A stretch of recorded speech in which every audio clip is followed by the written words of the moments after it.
Hello. ആ ദേ പിന്നെയും മാങ്ങ.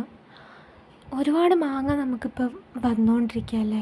ഈ മാങ്ങയൊക്കെ വെച്ച് എന്ത് ചെയ്യുമെന്ന് വിചാരിക്കുന്നുണ്ടാവും. നമുക്ക് ഈ മാങ്ങയൊക്കെ വെച്ച് എന്തോരം റെസിപ്പി ചെയ്യാനുള്ളതാണ്.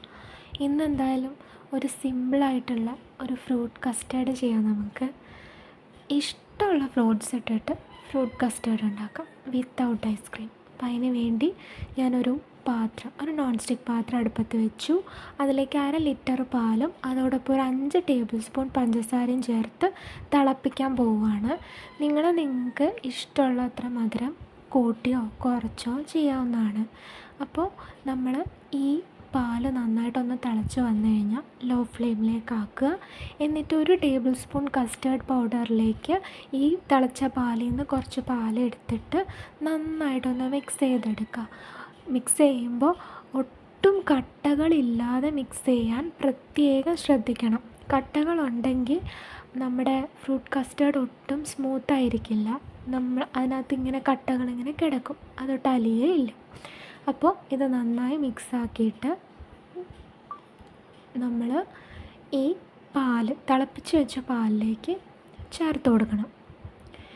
ഇത് നമ്മളിതിലേക്ക് ചേർത്ത് കൊടുത്തിട്ട് ഇപ്പോഴും നമ്മൾ ലോ ഫ്ലെയിമിലാണ് വെച്ചിട്ടുള്ളത്. ഇത് ലോ ഫ്ലെയിമിൽ വെച്ചിട്ട് തന്നെ എന്ത് ചെയ്യണം, നന്നായി ഒന്ന് ഇളക്കി തിക്നെസ് ഒന്ന് കൂട്ടിയെടുക്കണം. ഈ തിക്നെസ്സിൻ്റെ കാര്യം പറയുമ്പോൾ ഓവർ തിക്കാവാൻ പാടില്ല. ഒരു മീഡിയം തിക്നെസ്സിൽ ഇങ്ങോട്ട് എടുക്കണം. അല്ലെങ്കിൽ തണുത്ത് കഴിയുമ്പോൾ വീണ്ടും ഭയങ്കര കട്ടിയായി പോവും. അപ്പോൾ ആ ഒരു പരുവാകുമ്പോൾ നമ്മൾ ഓഫാക്കുക. എന്നിട്ട് കുറച്ച് ഗ്രേപ്സ് ഇട്ട് കൊടുക്കുക. അതേപോലെ തന്നെ കുറച്ച് ആപ്പിൾ ഇട്ട് കൊടുക്കുക, കുറച്ച് മാങ്ങ ഇട്ട് കൊടുക്കുക. അതേപോലെ തന്നെ കുറച്ച് ഒരു ക്രഞ്ചിന് വേണ്ടി കുറച്ച് കാഷ്യൂ നട്ടും ചെറുതായി കട്ട് ചെയ്തിട്ടിട്ട്, നിങ്ങൾക്ക് കുറച്ച് ബദാമൊക്കെ ഉണ്ടെങ്കിലൊക്കെ ചേർക്കാം കേട്ടോ. നമ്മുടെ ഇഷ്ടം പോലെ നമുക്ക് തോന്നിവാസം പോലെ ഇതിനകത്ത് ഇടാൻ പറ്റുന്ന ഒരു ഐറ്റമാണ് ഈ ഫ്രൂട്ട് കസ്റ്റേർഡ്. നമുക്ക് എന്ത് സാധനം വേണമെങ്കിലും ഇതിനകത്ത് ഇടാം.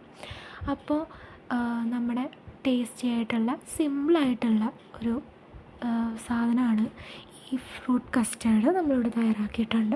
അപ്പോൾ എല്ലാവരും ട്രൈ ചെയ്ത് നോക്കണം. ഇത് പെട്ടെന്ന് നമുക്ക് ഒരു മധുരം കഴിക്കാനൊക്കെ മോഹം തോന്നുമ്പോൾ പെട്ടെന്ന് ഉണ്ടാക്കി തിന്നാൻ പറ്റുന്ന ഒരു സാധനമാണ്. അപ്പോൾ എല്ലാവരും ട്രൈ ചെയ്തിട്ട് അഭിപ്രായം പറയുക. ഇപ്പം ഇതിലുള്ള ഒന്നുമില്ലേ, നിങ്ങളുടെ കയ്യിൽ എന്താണോ ഉള്ളത് അത് ചേർത്താലും ഒരു കുഴപ്പമില്ല. അപ്പോൾ എല്ലാവരും ട്രൈ ചെയ്ത് ഉണ്ടാക്കി കഴിച്ചിട്ട് അഭിപ്രായം പറയും.